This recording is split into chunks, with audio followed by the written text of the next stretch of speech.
కొమరం భీం ఆసిఫాబాద్ జిల్లా కౌటాల మండలం శీర్ష గ్రామ శివారులో పెద్ద పులి సంచరిస్తున్నట్లు సమాచారం రావడంతో స్థానిక రైతుల్లో భయాందోళన నెలకొంది. గ్రామ సమీపంలోని వ్యవసాయ చేనుల్లో పెద్ద పులి పాద ముద్రలను గుర్తించిన రైతులు వెంటనే అటవీ అధికారులకు సమాచారం అందించారు. అటవీ క్షేత్రాధికారి శ్రీనివాస్ ఆదేశాలతో ఎఫ్ఎస్ఓ తులసీదాస్ నాయక్, ఎఫ్బీఓ శ్రీదేవి శీర్ష శివారులోని పంట పొలాలను పరిశీలించారు. ఈ సందర్భంగా పెద్ద పులి అడుగులను అటవీ అధికారులు గుర్తించారు.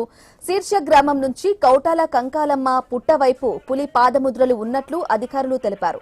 పులి సంచారంతో ప్రజలు, రైతులు అప్రమత్తంగా ఉండాలని అటవీ అధికారులు సూచించారు.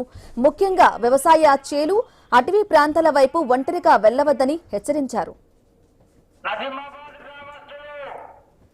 శివలింగపురం గ్రామస్తులు, సదాశివపేట గ్రామస్తులు ఎవరైనా కానీ మన కనకలమ్మ గుట్టకు పెద్ద పులి వచ్చిందట. ఇవాళ రేపు 4-5 రోజులు గొడ్లు, మేకలు